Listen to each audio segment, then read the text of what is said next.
Hei, muistatteko sen Piispalan leirikoulun? Totta kai. Elämäni parhaat 3 koulupäivää.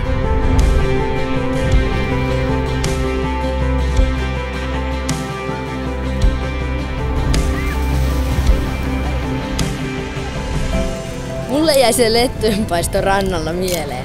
Joo, ja se kun valvottiin Opelta salaa. Ja ne eläimet, ne oli niin söpöjä. Niitä oli ihana rapsutella ja hoitaa. Se kiipeily oli aika jännittävää, mutta tosi siistejä muistoja.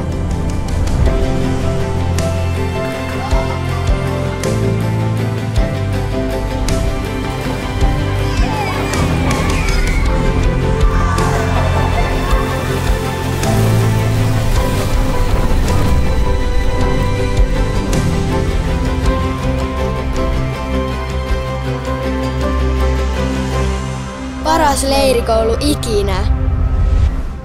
Piispala, tule mukaan seikkailuun.